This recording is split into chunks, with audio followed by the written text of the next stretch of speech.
And thanks for this, wherever you may be. We are really excited as the Building State Capability Program for the Center for International Development to welcome Lant Pritchett, Honig, and to have our very own Salimah Samji to talk about this important topic about learning and failure and blame and how we think about these things. And the background to this is a lot of our work is working in governments with governmental people where we're dealing with complex challenges where they don't really know what the solution is. And we have to develop a process whereby they can learn what the solution is. And the first thing that people say when you say, hey, we're going to learn, is they say that sounds like we're going to fail. And then they say, but we don't fail in the public sector. So, we find that that's kind of the first narrative that we have to kind of engage with a little bit about this thing of failure. So I'm just going to start off and go to Lant and ask Lant what he thinks about the comment that people in the public sector, especially in international development, don't fail. So failure because we don't fail. There we go then. Okay. So I'm going to tell two anecdotes and then explain what this complicated graph behind me is and why it's related. And I'm going to say things that are critical, but as one gets older, one's first reaction to things is to be scandalized, and then eventually you realize, this is like a deep and necessary part of the system I have to work around. So let me start with the first anecdote, which is I was working with the World Bank in India. I was living in India, and I was talking with some colleagues, and I was working with trying to strengthen the local governments in India, and one of the things is for the local governments be more involved in education. So there were already directly elected bodies at all these various levels in India, but they have very little responsibility, very little account, hence very little. And I was like, well, maybe if the schools were more kind of embedded with the local governments, we could be mechanisms of improving them. And my education colleague said, no, we can't possibly involve the locally elected governments. That would be too risky. And this was in a state in India in which a month or so before we had done or been part of a survey that had learned that 11% of kids were actually reading by grade 3. And so I was like, what do you mean risk? That it's going to fall to 10? It's going to fall to 9? These schools are in fact failing. There's no risk of failure. They are failing. And what I'm talking about is a potential way of changing the dynamic so they don't fail. How can that, how can you perceive that as risky? But where I'm headed is I've learned over time that I was underappreciative of what risk really meant to them. There was never any risk to the government and the implementing agencies of blame for failure because they were following process compliance. And what the process compliance did is produce an environment in which there never was any blame for failure.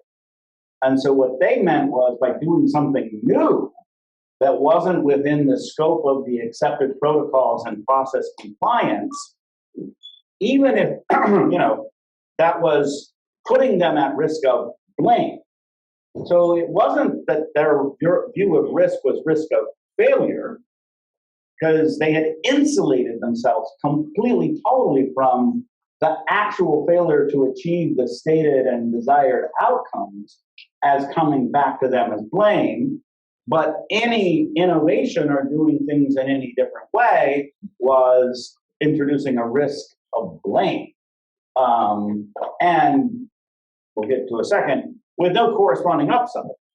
Because by the same token, in order to insulate themselves from blame for failure, they had created an environment in which there was no routine, reliable, regular measurement of outcome success. So if you don't ever, create official measurements of outcomes, you've insulated yourself from blame for failure of outcomes. So that's the first thing. Second thing, and this is another sort of attempt in India. I was working. I started to work with a very successful NGO in the education sector named Pratham. I went with Rukmini Banerjee, who has since become justly and deservedly famous, and at the same time a very good friend of mine. I went with her to visit a village in which they were doing a local accountability project, in which they went into a village.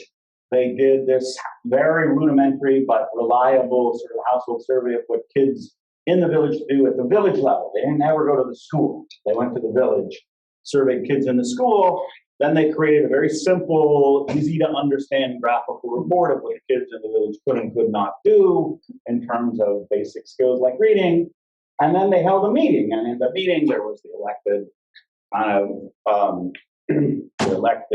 representative of the village, and there was the school head, and there were other people, and they presented results.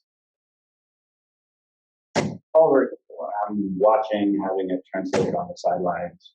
And this is all super cool, super good design. All, oh yeah, bottom up, accountability, right? You're all, yeah, I hope anyway. Introducing rigorous evidence about outcomes. Okay, so they present the results. The results are disastrous, and there's all kinds of kids that are failing to learn, as we kind of knew. And then this man about my age at the time stood up and said, and this happened 15 years ago, and still I might not be able to say that without becoming weepy. This man stood up and said, you've betrayed us. You've betrayed us. You've told us that if we sent our kids to your school, they would learn things and they would have a different life than I have had. Because since I never had an opportunity to become educated, have had to work like a donkey at physical labor my whole life. And now I'm learning that my kid, who I have sent reliably to your school for 5 years, can't read. And that his life is going to be like my life.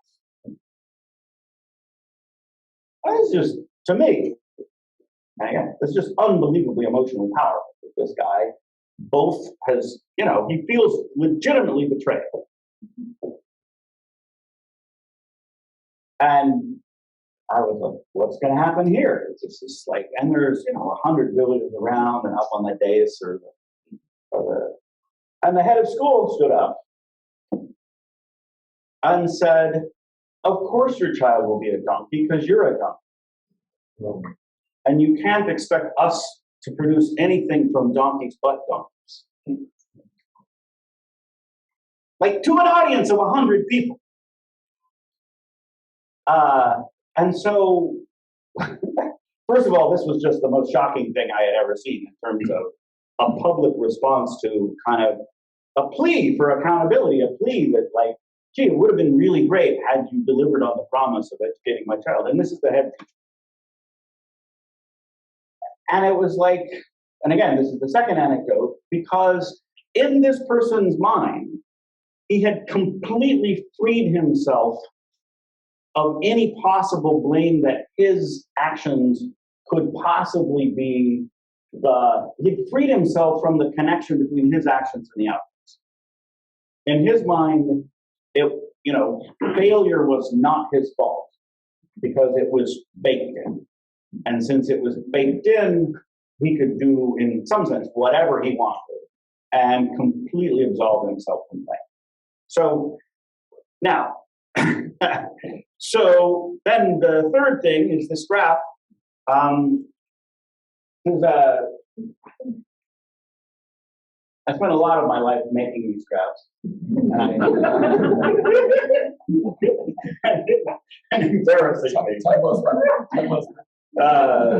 And you might think, why don't you just go full Jackson Pollock and just throw paint on this? So somebody else, my friend Justin Sander, for instance, did a study.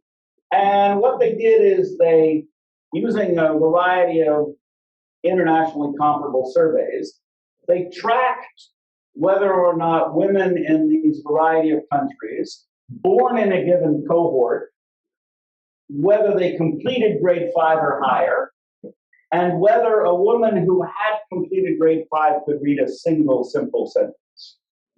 So in the survey, they presented these women a sentence like, farming is hard work, in the language of their choosing. So this isn't a test of English, this is a test of whatever language they choose to read it in.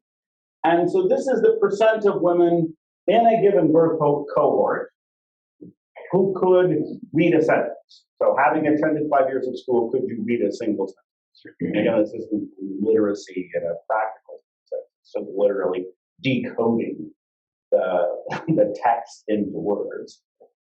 And therefore, you can track, in some sense, what happened both to the expansion of schooling and to the learning within the schools. What fraction of people who attended the schools emerged, right?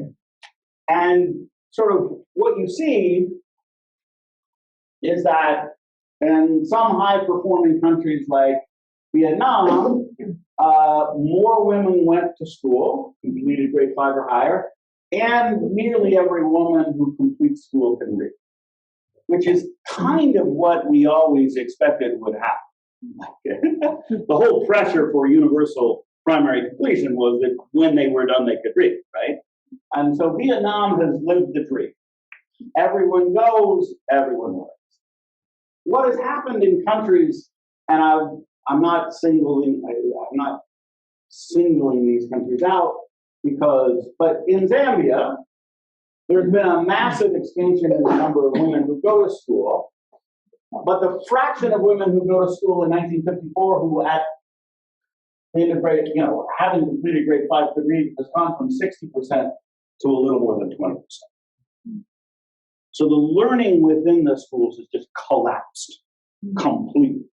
Like an environment in which only 20% of kids emerge from grade 5, who have gone to grade 5 but no higher, can read a single sentence is just a catastrophic learning environment, relative to lots of other learning environments in the world in similarly poor situations like Nepal, in which it's actually quite high. Okay. Now, the main point I want to make about this graph, and by the way, the black line is sort of the average across all the countries. So on average, there's been a substantial expansion, and on average across all countries, learning is lower now than it was 50 years ago. Mm-hmm. So, despite all the other progress there's been in the world and technology. Sorry, I'm talking too long, aren't I? Anyway, okay. But I don't want to emphasize, what I want to emphasize about this graph is not the finding, but that nobody knew this. This is a brand new 6 month ago finding. And so in the entire field of global education, 50 years of pressure to expand and get every child in school, there was unbelievably huge amounts of effort going into measuring this axis. And no one knew what was happening to this. This is a brand new revelatory fact about the world. And the fact that it's a new fact is the most shocking thing about it.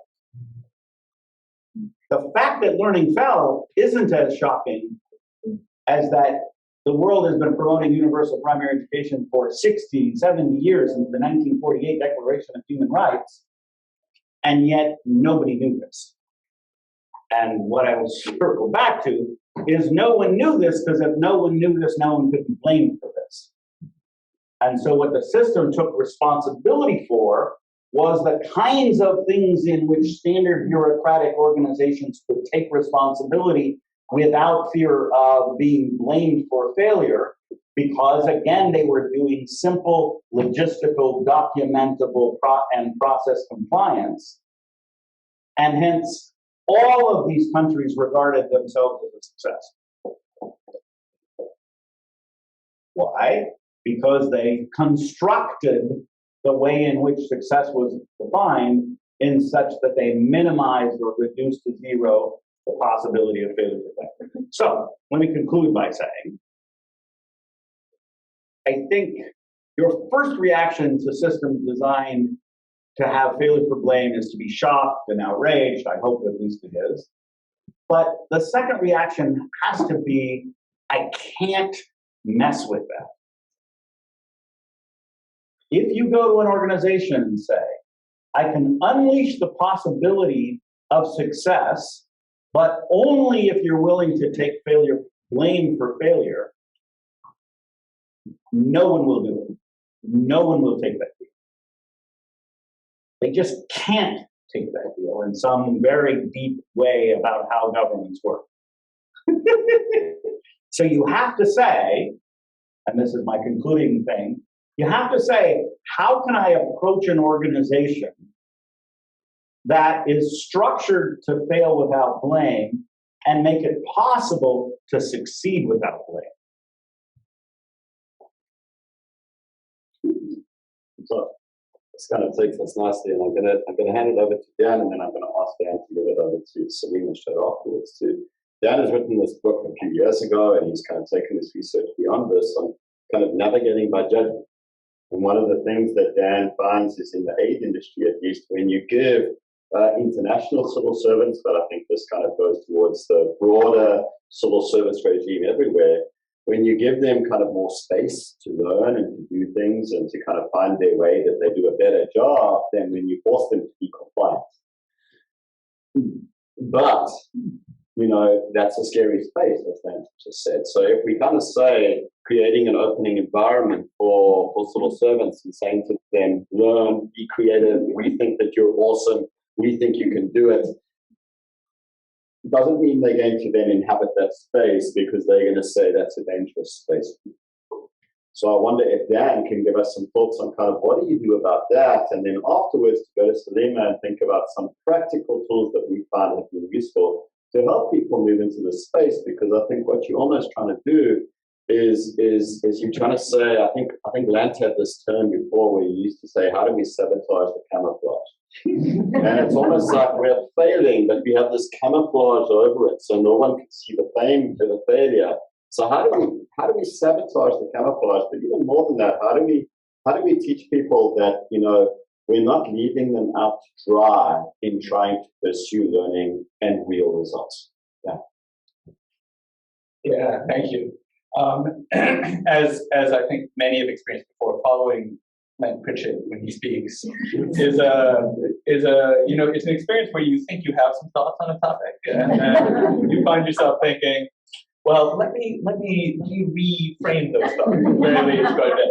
And let me start that reframe by saying, you know, I think the chart that Lant just showed us is brilliant and powerful, and I appreciate you spending the time making it for all of us to enjoy. And you know, it actually, so you know, there have been 10,000 reports written that say there is a huge education crisis, right? Things have not changed in the developing world, right? And what this chart tells us is that actually that was an overstatement, because things have not changed, they have gotten worse in the developing world, right? In many, many countries. So when we said nothing had gotten better, that was true, but in many, right? The situation is actually worse than that. So, you know, the way I heard you frame it, you know, no one was measuring the actual learning outcomes because because that avoided blame for the learning outcomes. I guess I would put it a little differently, which is to say, I think you just showed us two measures, right? One, which is super easy to collect through existing administrative data systems, right? Schools exist or don't exist. Children graduate or not, right? You know, it is not trivial, but it is possible with the technology and certainly almost all middle-income countries and higher to track these things fairly accurately, right? Learning outcomes is a little bit of a different matter. You have to design complex tests. You need to do follow-up after the fact. Once you've learned how people are doing it, the other question is, who exactly should we blame for that, right? So the third grade scores went down. Is that the third grade teacher's fault? Well, no, that doesn't seem right. Is it the elementary school principal? Maybe. Is it the school district administrator? I don't know. It's easy to hold the system responsible for, did the kids graduate? It's a lot harder to think about how to hold the system responsible for, did the kids learn? And, you know, not a new idea. So in the 1960s, this guy, Kerr, not Steve Kerr because he's the basketball coach, but rather somebody Kerr, has this famous management paper, which is titled The Folly of Measuring Aim While Hoping for B, right? And that's what we've been doing all over the place, right? Not a new idea, not complicated, pretty simple actually. If I set a metric and set the system to that metric, the system is going to achieve that metric, whether that is a useful metric or not. And so, you know, and thank you for the kind and generous intro on navigation by judgment, Matt. You know, what I find in my work is that sometimes actually the metric is a good metric, right? And sometimes actually this system does achieve good results. When we have an accurate metric, it's a good summary statistic of what we actually want the program to achieve.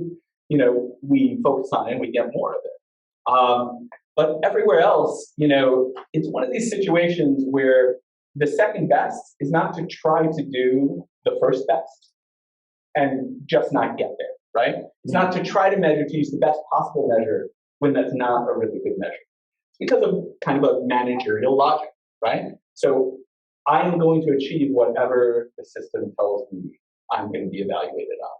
And where that is not useful to actual success, I will not thus achieve success. The system will not get there. So, you know, the parents or the grandparents in the village 15 years ago, right? You know, so the thing that surprises me the most about that story, sadly, is not the response donkeys from donkeys, which of course I find important as well. It is the idea. So I'm surprised to hear that somebody who lived in the village for 40 years had not noticed that all the kids still grew up to be farmers and didn't seem to be able to read very much, despite having lived there, right? So I think in many ways we have data on whether the kids in our community are learning things, and that's true even if we ourselves did not know the same things, right? And so the question is, how do we create the space, so as Matt put in, for bureaucrats and civil servants to deliver, right? And how do we create accountability relationships that drive the bureaucrats on the ground? So I'm currently working on a book called Mission-Driven Bureaucrats, the idea being that many bureaucrats, many teachers all over the world who want to do the thing their agency wants to do. How do we give them the kind of opportunity framework that lets them do it, that lets them do the thing they want, rather than focus on the metrics they don't care about? And how do we set up a system so it attracts, retains, cultivates the people who care about those things, right? That thinks, you know, personnel or policies in a much deeper way than the public service usually does. So how do you do it? Well, so one answer, which I think is implicit in what Lant said, is you can turn up blame for status quo failure, right? So part of the idea is I can't be blamed for what is currently happening. I can be blamed if I do something new that then doesn't work out. Well, if I say the current status quo is unacceptable, if I produce data, if I would use the word legible, if I make visible to the kinds of people who hold decision power that something's a problem that previously I didn't know was a problem, well, maybe status quo starts to get a little bit of blame, and that decreases the comparative cost of shifting, right? That's going to be true sometimes. It's something that academics and data contribute to. But a lot of the time, we're not going to have that kind of option, or there's a danger in that it'll actually, you know, cause the current system to perform worse, to be more insecure, you know, to engage in more defensive behavior. And I can talk about some examples of that later if you care, which are almost always tragic in my mind. So what do we do? How do we get organizations moving in this direction? Well, you know, the first thing we can offer is something like insurance against risk, right? So what does insurance look like? What does an insurance scheme look like? Well, if for the last 5 years you were in an education system and you wanted to partner with the RISE initiative, capably led by Lant Pritchett, sitting by me, right? You had an ability to engage in a kind of bounded space for experimentation with something, with curriculum, with how you manage things, with some component of the program. And that allowed you to try things that you might not otherwise try. I suspect that may be part of the secret sauce of your work as well. So you can tell me about that in just a moment. So, so that's one kind of option, right? Insurance. A second kind of option is what I would call strategic opacity, right? You make it less visible what's going on the ground. So strategic opacity has a big upside called we're not responsible for what happens at the time, right? So we don't just devolve to the local communities, we empower them to deliver, and we provide the budgets, and what they do after that, we really can't say. So that'll open up some opportunities, right? That, by the way, I think more often than we recognize, PPPs, public-private partnerships, serve a strategic opacity function, right? So I'm buying something from the private sector rather than making it as government. And what I managed to do that way is now I spent the money when I gave it to the company. That's the end of my responsibility, right? The big problem with that, though, is the L at the end of failure, blame, and learn, which is then I can't learn it because the private sector, the private company is the one actually doing the work, incorporating. And so, I think in general, we do it by building understanding, right? And I mean that at 2 levels. So I think that's often the best solution to kind of getting better managerial practices. So the first is at kind of an authorizing environment level, right? To say, like, look, so one place where I think our views may differ is I think there are plenty of authorizers, plenty of people who run organizations who actually would like to see their organization get better, would like to succeed, and even are willing to take some risk of failure in doing so, right? But of course, they would like to generalize that risk of failure as much as possible. We should help them do so, right? The other is they want to understand that the thing that is actually being proposed is in fact going to succeed. Because if now I'm not being blamed, and I take a risk of blame to succeed, well, what my expectation is of the probability of that success really matters. So how is this going to work? What are we going to call success? How are we going to evaluate success? How are we going to structure this so that we learn enough before we draw a line under it and say, this is what we're offering, this is how this initially works out. The second is at a kind of broader societal level, right? So back to that community, right? I think there were probably a lot of people in that room who knew the schools were failing before big data provided by Procter told them. So maybe not the gentleman who spoke, but others in that room. And so the question is, what would it look like to empower them to be more of the process of achieving these kinds of outcomes, right? And what would they ask for? Well, they probably would ask for teachers who had the flexibility to teach their kids what their kids needed to know rather than what was in the standardized government curriculum every day. They probably would ask for schools that could respond to the unique needs of their community rather than focusing on national top-level objectives, right? And so, and the reason I end there, I thought this moment, is to loop this back to the navigation by judgment, right? So, the way Matt asked the question was, how do we enable navigation by judgment, right? Where we need it.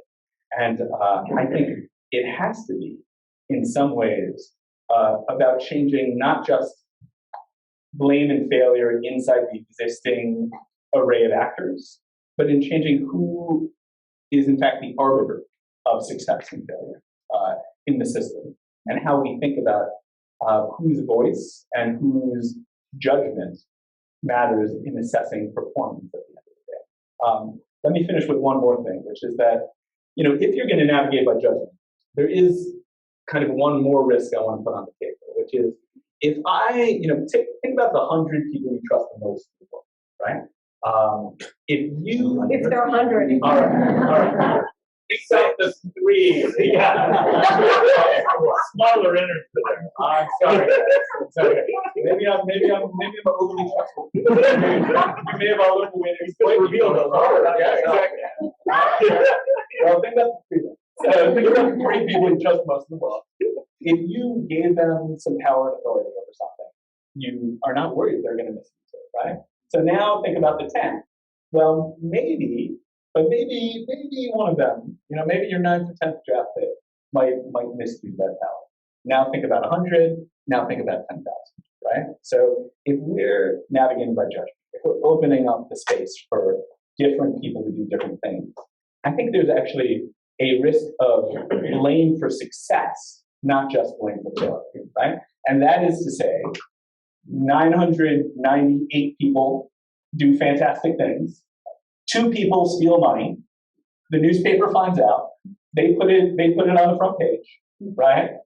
Is this program now a failure, or is it blamed even though it in fact succeeded, right? So I think one of the things we have to build understandings about with authorizers, with citizens, with mid-level policymakers is that to make things better, we're going to have to start thinking very much more in terms of aggregate net performance and less about individual incidents of fraud or abuse. We should, of course, minimize fraud and abuse. But process compliance is the best tool to eliminate fraud and abuse. As we move away from process compliance as the foundational logic of the system, we may get more fraud and abuse even as performance rises. And so changing what it is in fact to succeed, not just what in fact it is to fail, or what in fact it is to be blamed for, is, in my view, important participation. Thanks. Thanks, Dan. I want to start by saying how excited I am to be in person live. It's our first event in DC. And we've had also, I'm so excited that our speakers were going to be here in person. Dan is in the UK, and he happened to be around, and that worked out, and Lant is here for something else. They're both building state capability associates, and we're just really, really thrilled. So I just wanted to start by saying how excited, and Zoom, all of you go virtual. We're really excited to have you. And I know Maggie Jones, you sent me a text, I read it, thank you. People that we know and care about very much are also online, so big shout out to all of our, whether they're IPP alumni or others that we know. So I want to start by giving you just a little bit about what building state capability is and what we do. So we generally work on problems, as Matt mentioned, and we work on problems with teams. So it's a team and a problem, and then we have a process that we follow, which is called PDIA, Problem-Driven Iterative Adaptation. And that's a process of iterating, of engaging with people, and of learning. We have actually worked directly with people, government, mostly governments, NGOs in some places, in 23 countries, and we have trained over 2,500 development practitioners in the world on working this way. I just kind of wanted to give a sense of who we are, what we do. We have a little sheet of paper that's out in the front that there's a QR code that will give you a ton more information on building state capability. If you're interested, on your way out, just look at the information that's there. All right, now to kind of talk about the nitty-gritties that Matt was mentioning. So how do we do this? What are some mechanisms that we kind of move away from these words of F and B? F is a really bad word in the public sector. It just is, It doesn't matter that they fail constantly. That word is just a contentious word. How do we take the temperature down? How do we move from the failure and the blame to the L? We love L, right? L for love, L for learning. How do we move from the F to the L, F and B to the L? And there are 4 things that I want to mention that we do at Building State Capability and how we work with people. The first is focus on problems. We don't focus on solutions. We focus on problems. Now, why do we focus on problems? Well, policies and programs are solutions to a problem, right? But we work on the problem because solutions we find in our work are often privatized. Everybody wants to own the solution. Oh, it's my idea. It's my idea. It's political. It's contentious. Solutions is not a place we want to begin or a place we want to be in. On the other hand, a problem, who wants to own a problem? How many times do you say, not my problem, right? It's not my problem. Exactly. Nobody wants to own a problem. So what do you want to do with the problem? You want to share it. A problem is something you want to share. It's something that you want to build a coalition with. That's why we work with problems and not solutions. And I want to give you an example of how we actually do that. There was a team, this is a city in the United States, that we were working with, again, team and a problem.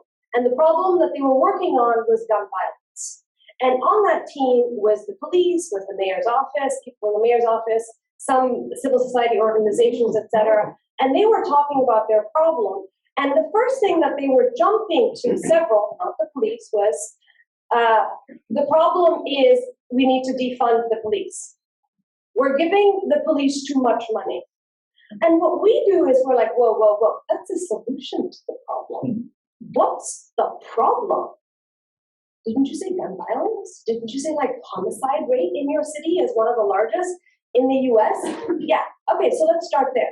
Are we happy that people are dying in our city? No, that's something the police department, the mayor's office, everyone in that room at that table cares about people dying in their city and the lack of safety in that city. That's when you take the pressure down. You're not pointing fingers, and the police doesn't feel like they have to have their back up. I'm protecting my budget. That's not what this is about. This is about people are dying in my city, and what are we going to do about it? And that's why we start with the problem, because that's where we find common ground, and that's where we build coalition. The second thing we do is work in a team. Remember I said problem and team? So team, why a team? Because we want to share the problem, right? Nobody, and we generally do this on complex problems, and you cannot, there's no champion in a complex problem. You need a team, you need a bunch of people who are going to really help you with this. So problem and team. The third thing that we do is take small steps. Now, small steps doesn't necessarily mean quick wins. It could be a quick win, it couldn't be a quick win, but it's small steps. Now, why do we do small steps? This is the key in moving F and B to L, to move to learning. Because when you take small steps and you're iterating in short bursts of time, what you're doing is learning, not failing. Let me give you two examples. One, if you say you're going to do this in 6 months or 1 year, and you find out you can't actually do that, that looks like failure. You said you were going to do this, you didn't do that, 6 months. It doesn't matter whether what you thought was wrong and what you learned. No, you said you were going to do this, you didn't do it, you failed. But if you're iterating and you're doing small tasks over short periods of time, 2 weeks, we generally iterate with like a 1 to 2 week time frame. I don't have data, I'm going to see if I have data. Okay, 2 weeks later, we found out we didn't actually have any data. That's not failure, I learned something. Okay, now I know we don't have data. What are we going to do about it? We're going to go collect it, right? I'll give you an example in a country that we were working in. And we were working in the tourism sector. And what they wanted to do was develop one of the areas in the country to become this new tourist hub. And so what the team that we were working with, they were coming up with all these plans. And one of the things that they did was do a site visit. These are small, simple things. So if you're thinking that's really simple, yeah, but they're really important. And there are opportunities and avenues to learn, and they don't get done. We make too many assumptions about things we know nothing about and then end up failing. So if you think that that's a place that you should develop, why not go see it? So the entire team working on this went to that region, kind of looked at the space, had conversations with stakeholders, like easy peasy stuff, right? Things that you think happen, but generally they don't. Should happen, but don't. Speak to people in the church, speak to like citizens, speak to people, what do they think about this? They come away from this trip realizing that this is probably not a good location to actually develop. One trip, several conversations, this is a really bad idea, maybe we should pivot and build another area. This country had also had like civil war and stuff, and there was other politics, and they just kind of realized that this isn't a good thing. So that's really important, this idea of taking small steps. again, they didn't launch this big plan to the public. We're going to develop this place. No, it's a small team working on this idea, and they're just iterating small steps, and they could pivot. And they actually did end up changing the place and building something in their second location, not the first location, because of a lot of the stuff that they did. The fourth thing that I would say we do is you need an authorizer who is willing to take blame, at least some blame. And they exist. We've worked with, I just said, 23 countries, we've trained people, they exist. But working with and Matt likes to use the word an authorizer with an itch. That itch that you can't scratch, that's a problem that they want to solve in their country. That's the authorizer you want to work with. Because everything that they've been doing hasn't been working, so they can try something different. They can try working in a different way. And so an authorizer who's willing to take some blame, but also an authorizer who delegates to their team. It's a hard thing for authorizers to do, to delegate to their team and also provide them protection and cover. And a really good example of that is the mayor in Chile. So in 2010, you all know 33 miners were stuck. And, you know, under the ground, it's the problem, a complex problem. Never seen this before. Nobody had an answer of how to solve. We just knew we had to get those people out because otherwise we knew what was going to happen. And that was not an outcome that we wanted to do. And what he did over a period of 70 days, 10 weeks, hundreds of teams working on it, people from NASA, like all over the world, working together, trying to figure out how they can do this. And what the mayor did is provide them cover. He trusted that they would figure this out. It's not his job, and he doesn't know everything. Everybody doesn't know everything, especially not an authorizer. But he trusted his teams to be able to figure this out. And what he did is take away all the noise from them. All media interviews, don't talk to the people who are doing this, talk to me. Like dealing with stakeholders, he took away, protected that time, gave them the focus that they needed to be able to solve this problem. And in 17 days, they had found a way to get food to those people. It took them another 53 days to figure out how to get them out. But it was those teams and the action, having an authorizer who was protecting their work because nobody knew the answer. And they needed to try and they needed to learn, but he provided the space for doing that. I want to end with some, you know, people always ask us, so what are the kind of skills that you need to be able to do this kind of work, to kind of shift from F and B to L? And I would say there's three things that are really important. One is curiosity. I can't stress how important curiosity is. Curiosity to ask questions and curiosity to listen to the answers you get. Because just asking questions isn't enough. It's about listening to what someone has to say. So curiosity is one. The second is humility. You can't learn if you already know, right? Humility is really, and you might be at Harvard and you may think that you know everything, but I assure you, you don't. And the third thing is the willingness to take risk. And yes, you don't have to take huge risks where you get fired, but you can take some risks and see, all in the name of learning. And I want to end with my favorite quote. It's by Abraham Lincoln, who said, "I don't like that man. I must get to know him better." Thank you. I think I'm a really bad moderator because I don't kind of force them to speak quickly, but I think that there's a lot that I want to hear from all of them. So, you know, that's my selfish interest in this. I hope you don't mind that. But we do have some time for questions. I don't know, Danny, if there's nothing from the internet. Does anyone have a question that they want to ask anybody on the panel? At the back. I wonder if we have another microphone. No, Thank you so much. Wonderful. If you could just introduce yourself and tell us where you're from. Yeah, sure. My name is Vinicius. I am a student the first year, and I'd like to listen to your reflection because, like in Brazil, we have a huge problem because public servants are very risk averse because they are personally responsible. For example, if the government buys something and there's a problem when buying it, is personally responsible. So I know some people that like lost their apartment because they were personally responsible for failure, but they were not that intention. And I'd like to listen from your experience in other countries. What kind of institutions can help to support public servants to be willing to take risks and try to innovate and not being so afraid of being losing things because problems might arise when implementing complex public policies. Wonderful, wonderful. Let's see if there's any other hands. I think just on the spirit of this, Dan, one of the things that you were saying is our definition, if you could just possibly make fun of you, our definition of success matters. I did a recent survey of civil servants, and I was asking, how do you define success?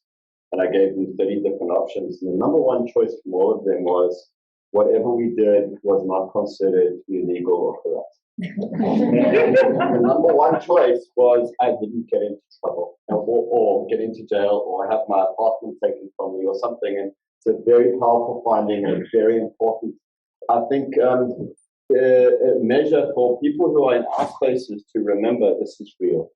This is people are scared and there are consequences. So this is Thank you so much for the great talk. I'm Akash from India. I think the one question I had was around the political dimension to all of this, which is a lot of times, like the reason why a process indicator is chosen over an outcome indicator is also just like it's much more politically feasible. And so, have any of you thought through or have suggestions on how to think through how to align the political incentives to shift from beneficial indicators? Let's see if there's another one as well. The lady at the back, if possible. Thank you so much. Thank you so much. My name is Angela and I come from Madrid, Spain. And my question is around, how much can we really avoid a culture that is risk averse of the public sector without changing the way the public sector hires, fires, and promotes? Thank you so much. Why don't we, public sector, hires, fires, and how do we create culture? Why don't I start with that? And then I think we have 3 questions. They're pretty meaty. I think we could. I'm gonna say just a couple of minutes because we could be here a lot. Are we going to 1:30 or going to 1? I'm not really sure. I thought we were going until like 5. Are we going to? I'm assuming people will leave and go to class if they need to. Come on, we're never getting my judgment there.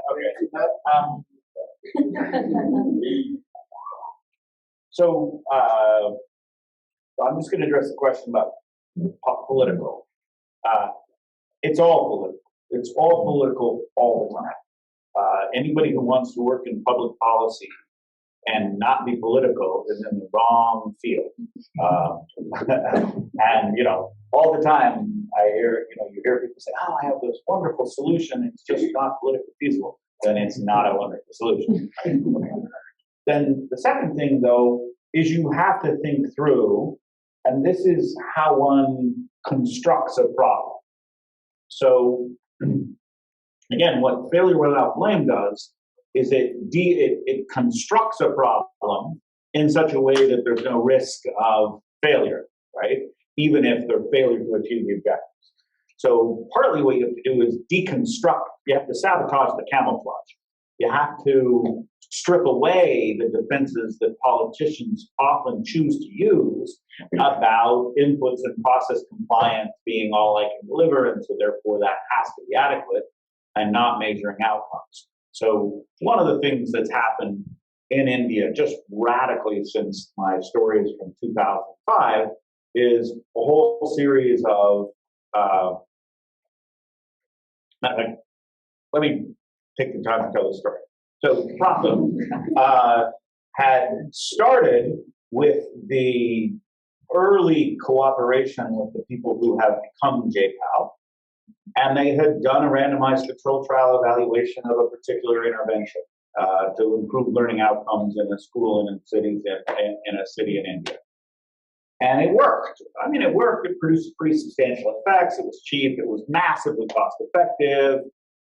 And so one of the heads of the NGO, who was, himself a powerful, influential person, went to the Secretary of Education of the city, the chief IAS, Indian Administrative Service, powerful bureaucrat, and said, hey, look, we've done this, we have this wonderful program that we've done a, rigorous experiment to show that it works.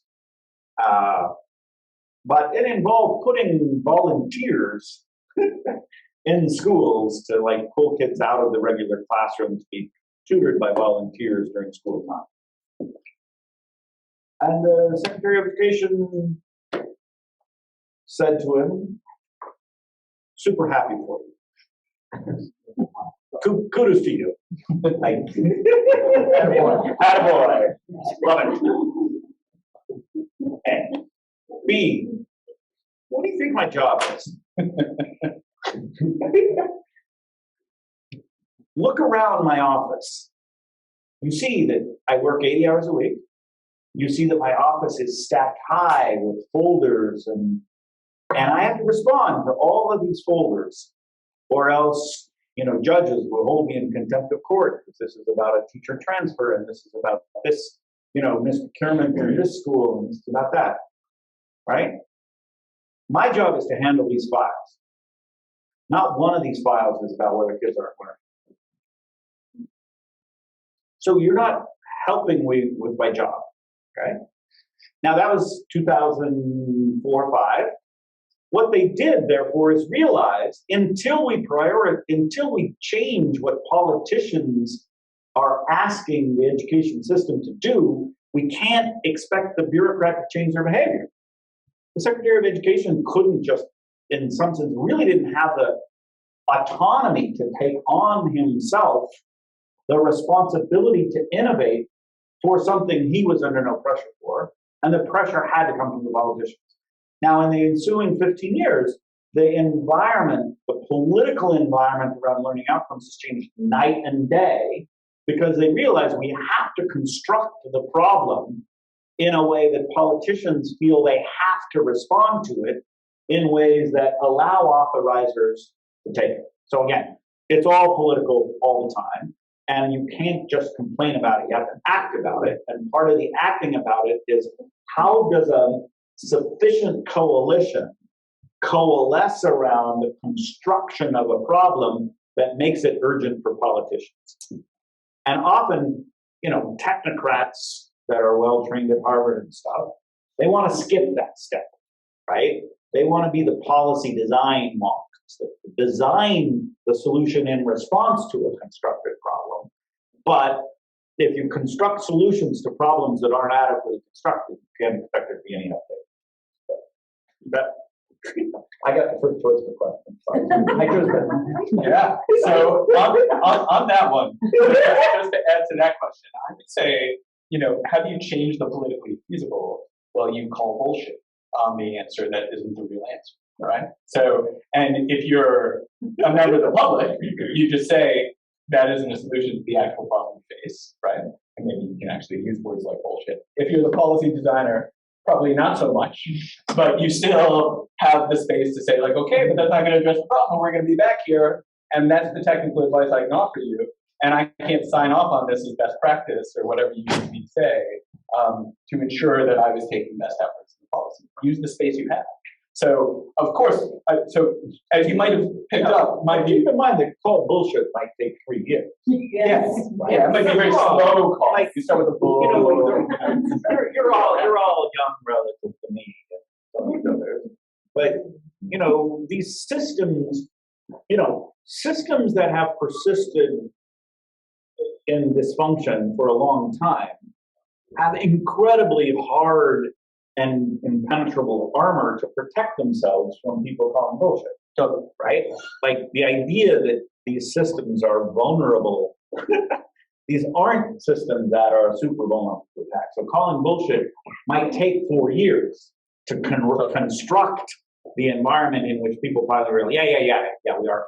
And a strategy of its own, right? A kind of policy design strategy. So, for the other two questions, I kind of want to pivot a little bit to thinking about management. So, Angela, your question was how do we change things without the ability to change hiring, firing, promotion, right? So I'm writing a book called Mission Driven Bureaucrats, which talks about the importance, particularly of hiring and promotion, not so much firing. The word you didn't say was management practice, right?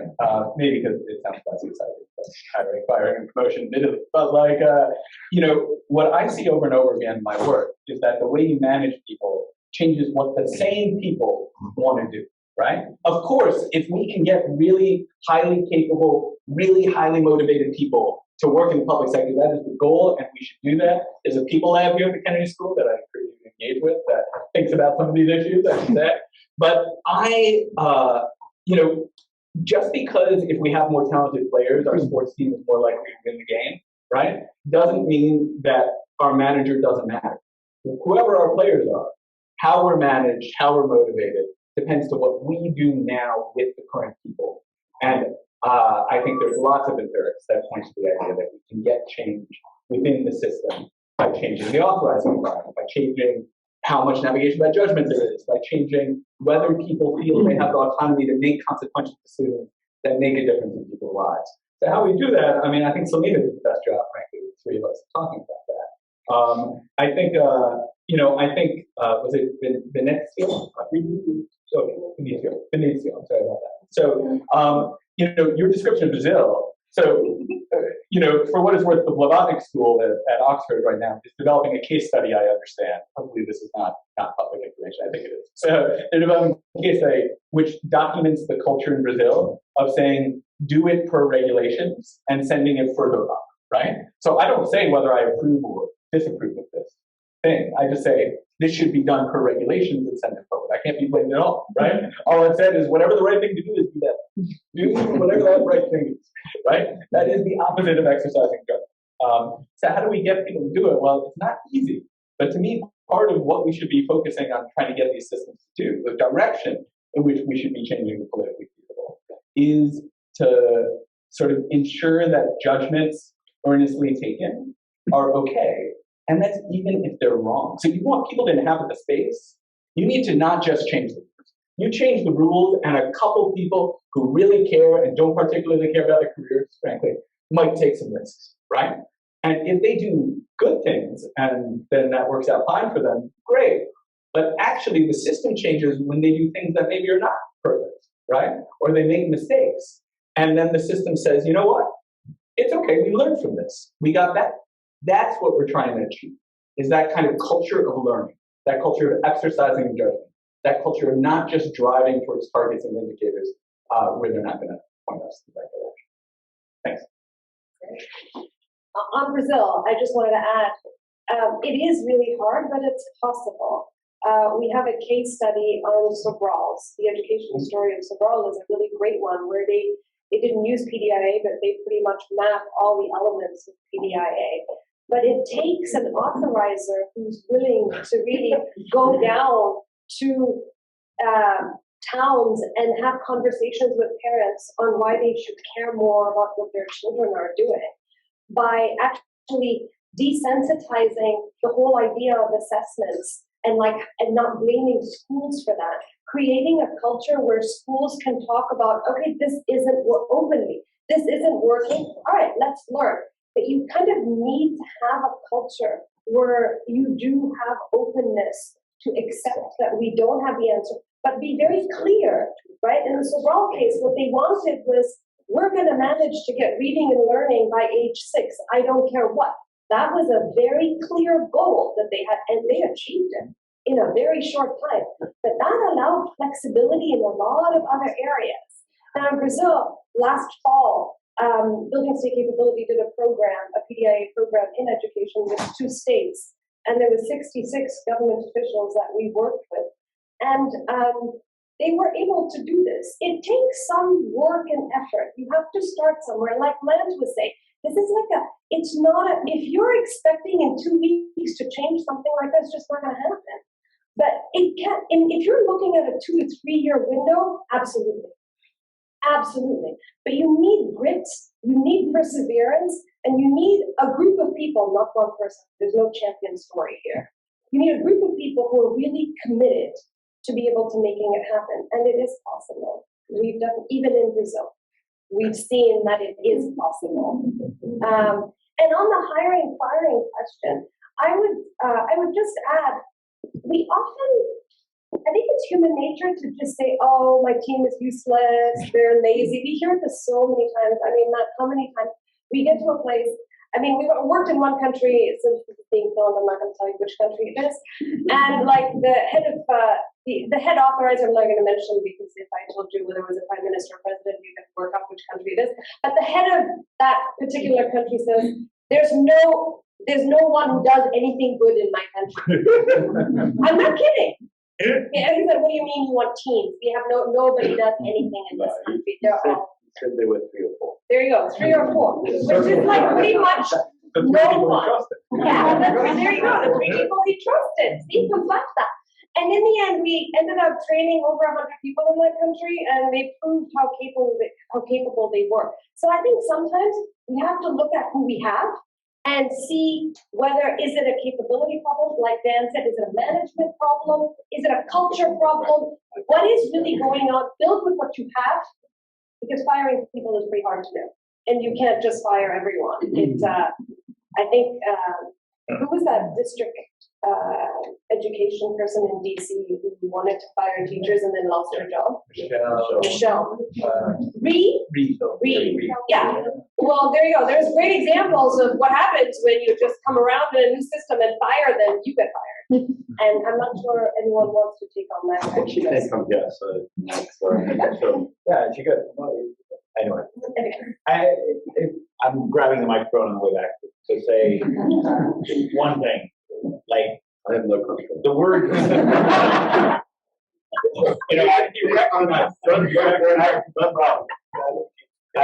I worked on a big research project on education and rural fields for 8 years, and just take the word fire out of your vocabulary. Because, the only time you should use the word fire and teacher in the same sentence is if there's actually a fire in the room. Or please, teacher, get away from the fire. But other than that, and this is very serious, and it's a very hard lesson to learn, and it's a difficult lesson when you're young, because when you see failure, sticks occur to you much more than carrots, right? Here's this police organization that's been corrupt and abusive and violent for 20 years, and you want to defund them, and you want to attack them, and you want to punish them for their malfeasance, and you see teachers that have not been showing up to school and have been, not performing the job which they pay. Your first instinct is sticks, right? And it took me a long time to learn that my first lesson I learned was it has to be carrots, then sticks. Because you have to first use carrots to identify the people who are in the system now and who will respond to carrots, because those are going to be your change agents, and that's going to be your successful coalition anyway. And then I learned, no, it's not carrots and then sticks. It's carrots and then more carrots and then sticks. And now I'm pretty much to the stage it's all carrots. Like, just sticks. Like, you never have a stick. You don't have a stick. And so, when you say, well, the existing conditions of hiring and firing, you should take for granted that no successful reform and improvement you will ever do will involve firing anyone. And if you can't figure out a way to do it without that, it's going to fail.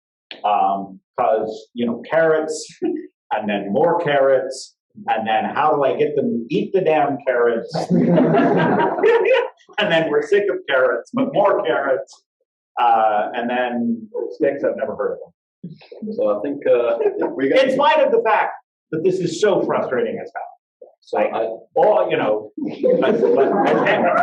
Hamlet said, why?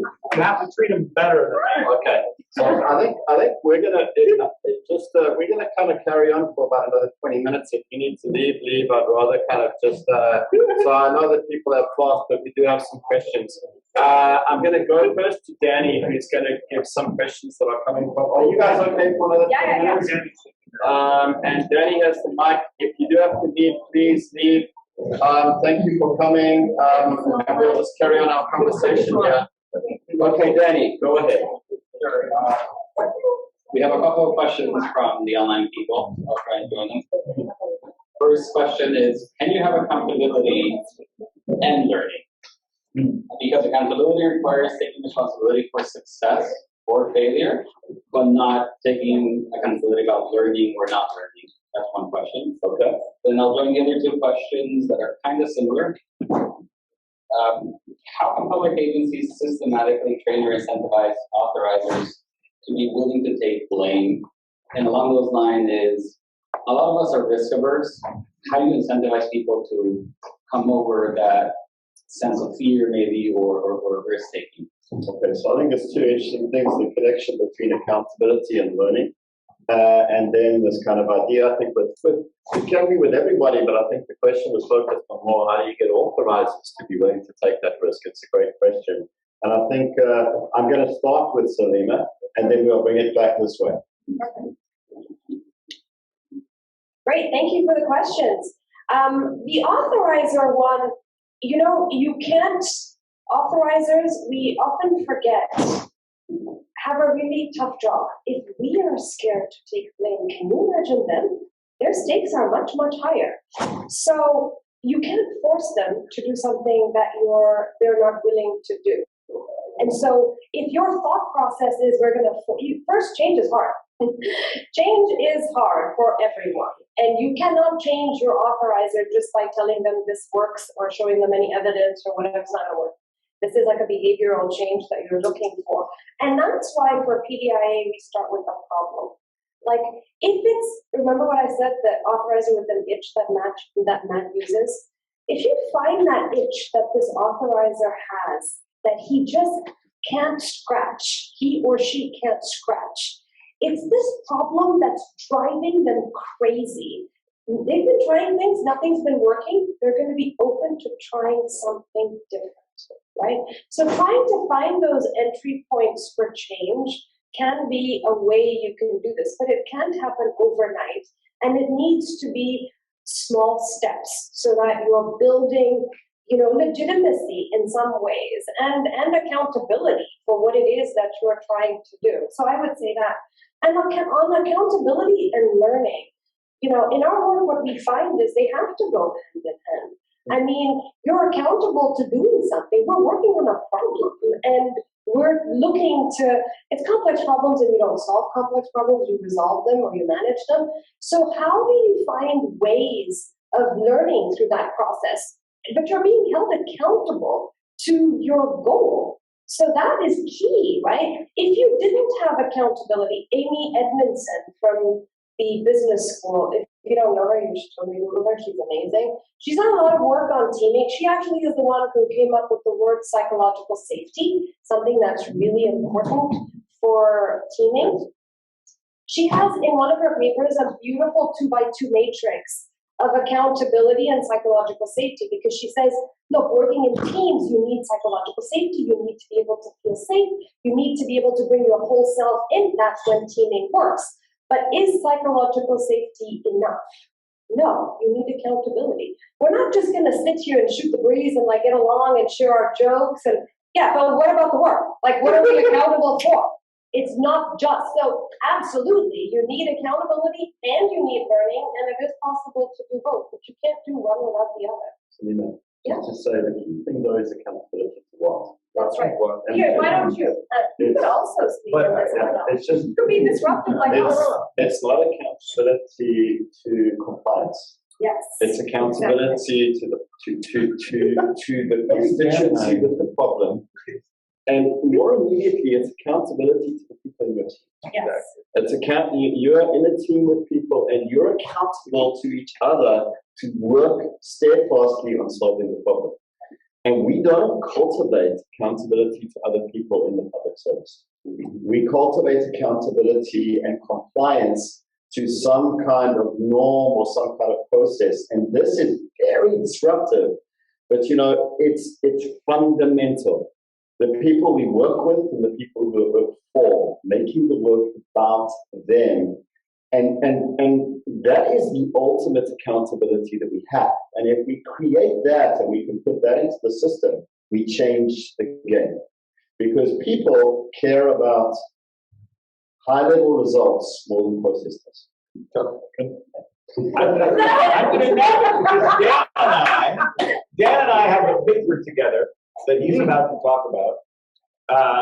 But because I think the word accountability, and I'm gonna hand it to him, you have to distinguish between accounting, is like numbers and process compliance, and the account. The account is the story that I tell myself and tell others about why I did what I did. And so Dan and I have a paper mostly, which is Dan. It's account-centered accountability is the way into learning. Because, and I'm just, I once read in insurance, like, Dan, I have a friend who's a neurosurgeon. And on the operating table, he killed somebody. He had their brain open. They had an aneurysm in one of their major, arteries. There's a device that he was going to use that he had to place over it to seal it off. And it's a spring-triggered device. And as he was trying to make sure that it was going to fit, he accidentally hit the triggered thing. The thing came off, hit the artery burst, blood everywhere. The guy dies on the table. Terrible mistake, right?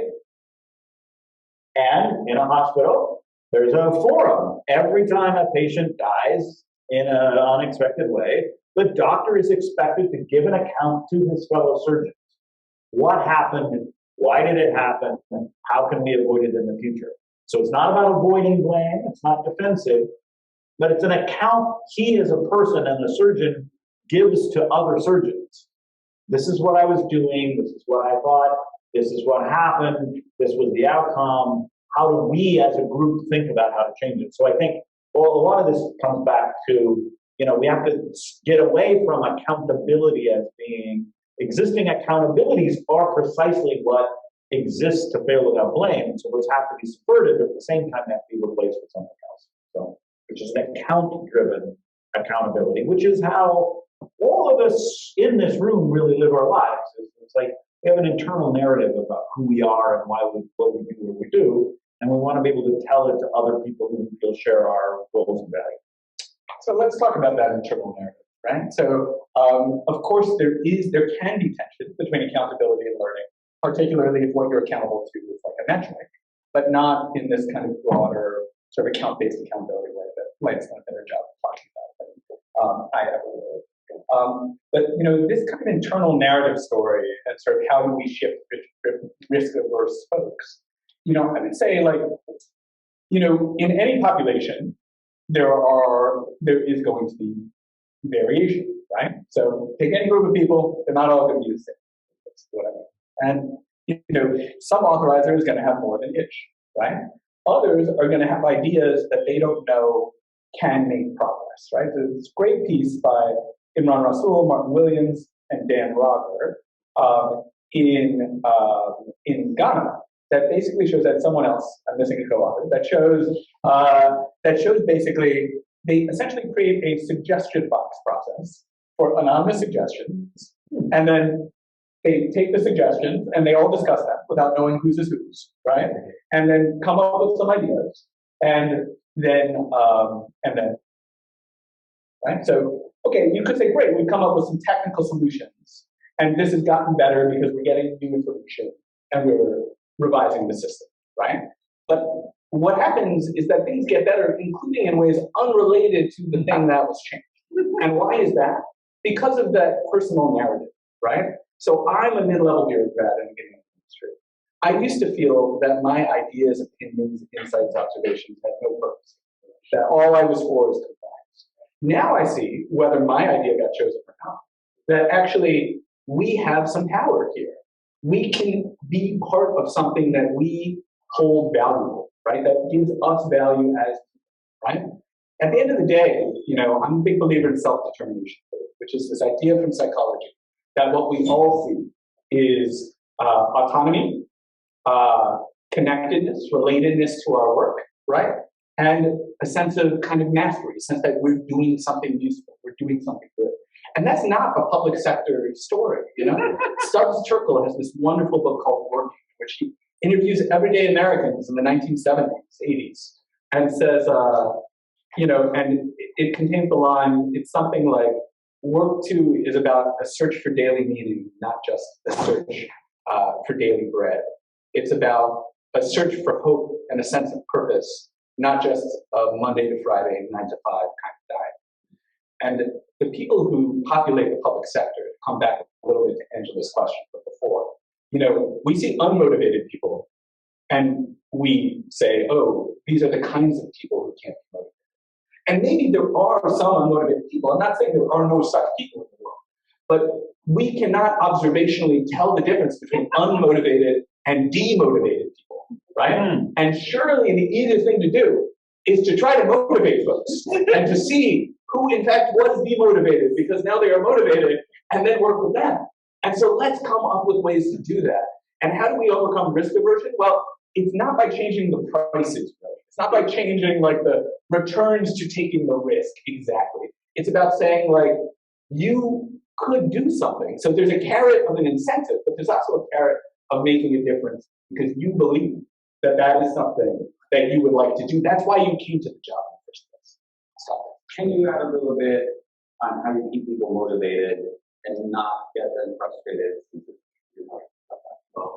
Yeah, so how do you sustain motivation? Well, you know, this first question is kind of, so we're just talking about sort of teams and the sense of belonging to each other. The best way to do this is like, you know, to build a group of people who remain that way. Erin McDonald has a wonderful book called Patchwork Leviathan, which is about high-performing, motivated teams inside agencies and ministries that are not so much that way, right? So how these teams manage to stay at variance with the rest of their agency. Well, and they do it through a collective process, a collective puzzle, a collective working out, a collective being accountable to each other. You know, the people on these teams work not just because they think they can make a difference, but because they know everyone else around them is trying to do good things too, right?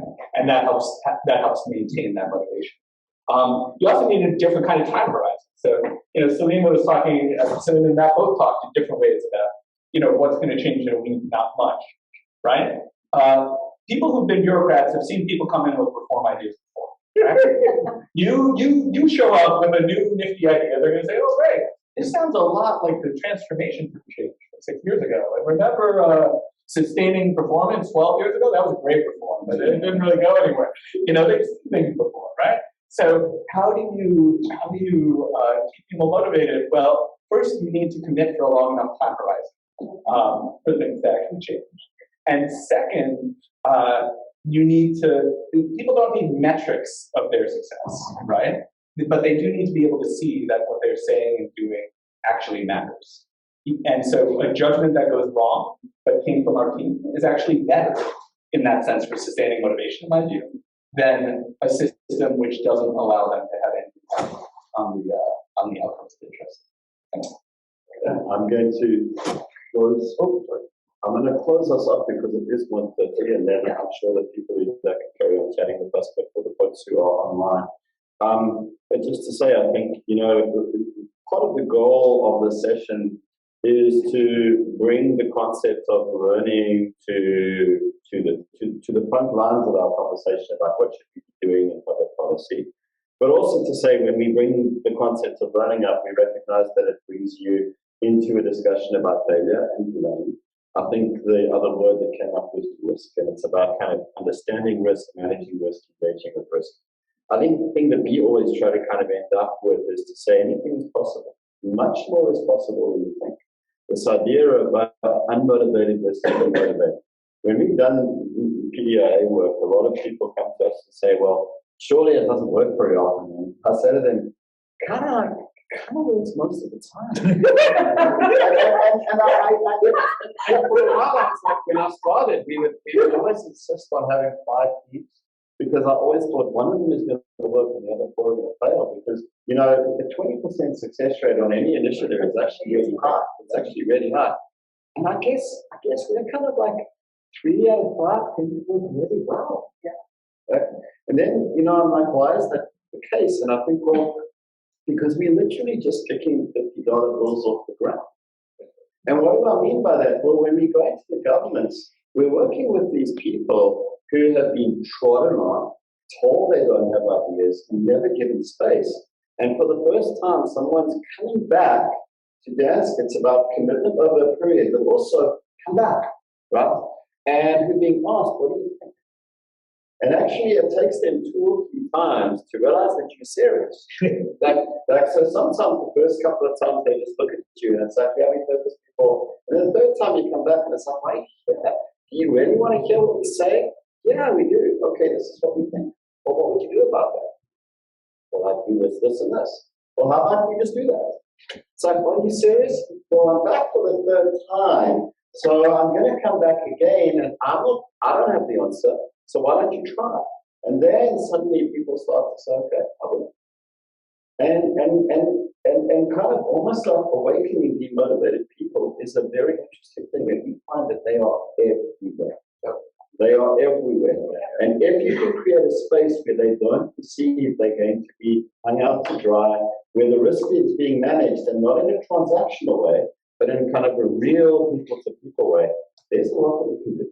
So thank you for joining us. The people who are here, most of you have left, but thank you for the empty chairs. I'm sorry this was unruly. Thank you more to the full chairs than the empty chairs. And we'll be holding these events fairly regularly and kind of broaching difficult, interesting topics. So thank you very much to everybody.